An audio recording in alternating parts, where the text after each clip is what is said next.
What's going on, everybody? Welcome back to another video. Today we're going to be starting our Python tutorial series.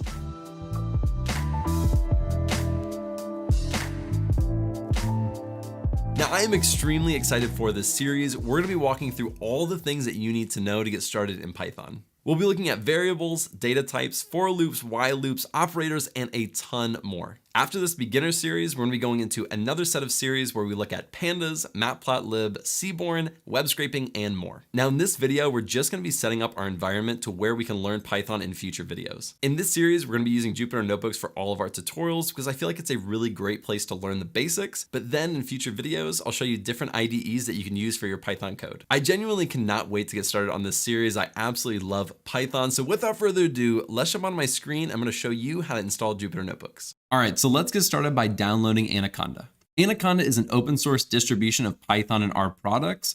So within Anaconda is our Jupyter Notebooks, as well as a lot of other things, but we're going to be using it for our Jupyter Notebooks. So let's go right down here. And if I hit download, it's going to download for me because I'm on Windows.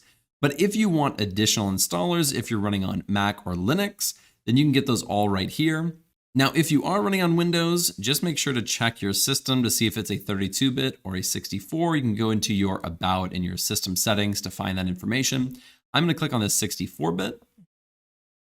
It's going to pop up on my screen right here, and I'm going to click Save. Now it's going to start downloading it. It says it could take a little while, but honestly, it's going to take probably about 2 to 3 minutes, and then we'll get going. Now that it's done, I'm just going to click on it, and it's going to pull up this window right here. We are just going to click Next because we want to install it. This is our license agreement. You can read through this if you would like. I will not. I'm just going to click I agree.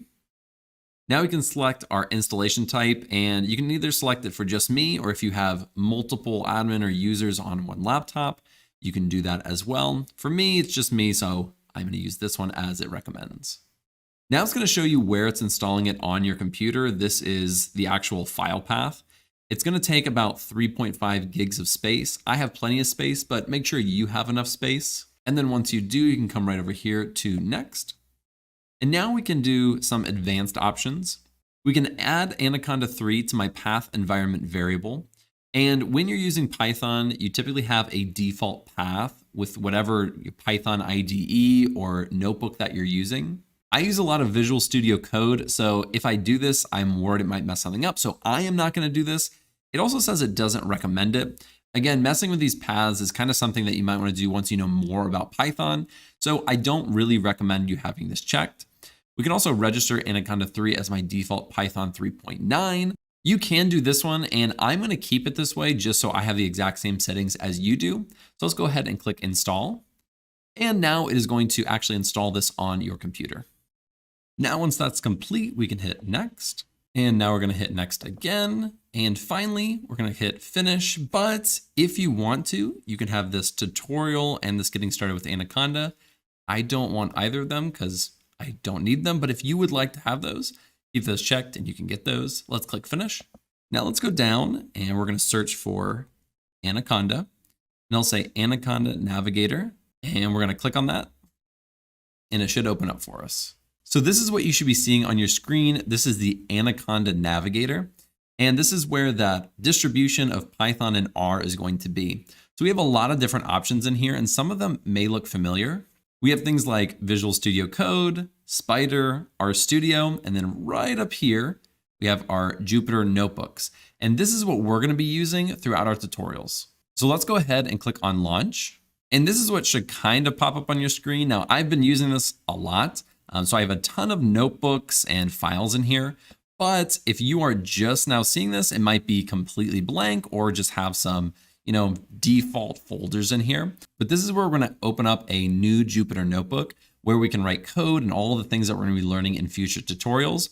And you can use this area to save things and create folders and organize everything. If you already have some notebooks from previous projects or something, you can upload them here. But what we're going to do is go right to this new. We're going to click on the drop down and we're going to open up a Python 3 kernel. And so we're going to open this up right here. Now, right here is where we're going to be spending 99% of our time in future videos. This is where we're going to write all of our code. So right here is a cell, and this is where we can type things. So I can say print, I can do the famous hello world, and then I'll run that by clicking Shift Enter. And this is where all of our code is going to go. These are called cells. So each one of these are a cell. And we have a ton of stuff up here, and I'm going to get to that in just a second. But one thing I wanted to show you is that you don't only have to write code here. You can also do something called Markdown. And so Markdown is its own kind of, you could say language, but it's just a different way of writing, especially within a notebook. So all we're going to do is do this little hashtag, and actually I think it's a pound sign, but I'm going to call it hashtag. We're going to do that. And we're going to say first notebook.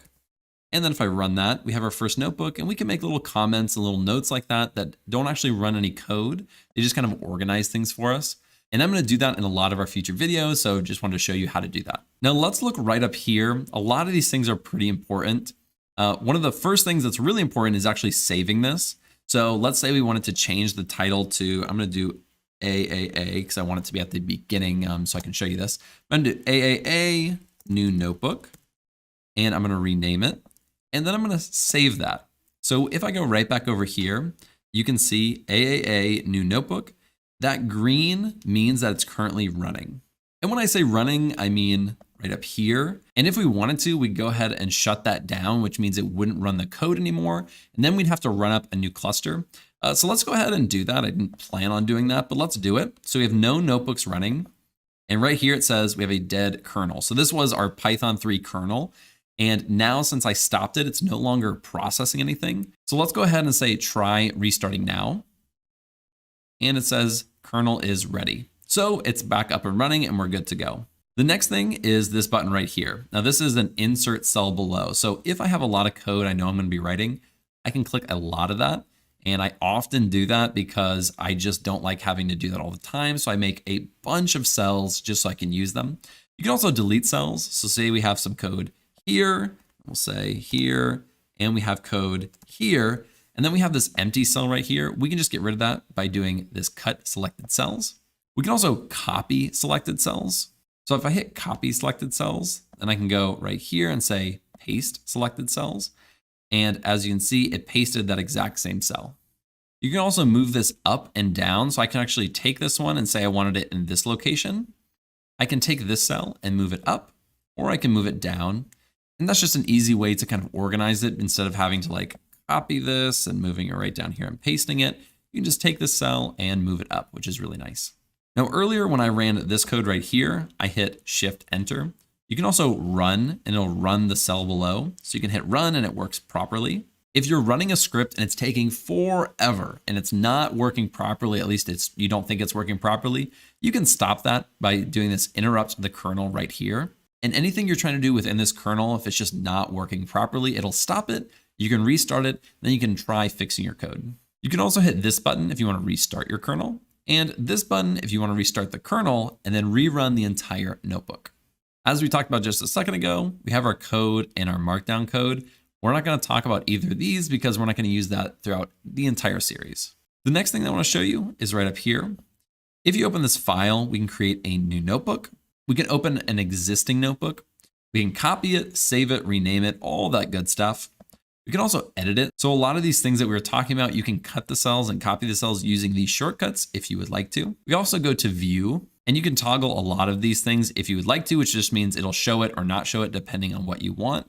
So if we toggle this toolbar, it'll take away the toolbar for us. Or if we go back and we toggle the toolbar, we can bring it back. We can also insert a few different things like inserting a cell above or a cell below. So instead of saying this plus button, you can just say A or B, for adding above or below. We also have the cell in which we can run our cells or run all of them or all above or all below. And then we have our kernels right here, which we were talking about earlier, where we can interrupt it and restart those. There are widgets. We're not going to be looking at any widgets in this series, but if it's something you're interested in, you can definitely do that. And then we have help. So if you are looking for some help on any of these things, especially some of these references, which are really nice, you can use those and you can also edit your own keyboard shortcuts. And now that we walked through all of that, you now have Anaconda and Jupyter Notebooks installed on your computer. In future videos, this is where we're going to be writing all of our Python code. So be sure to check those out so we can learn Python together. Thank you guys so much for watching. I hope you were able to get everything installed correctly. I am super excited for this series ahead of us. If you like this video, be sure to like and subscribe below, and I will see you in the next video.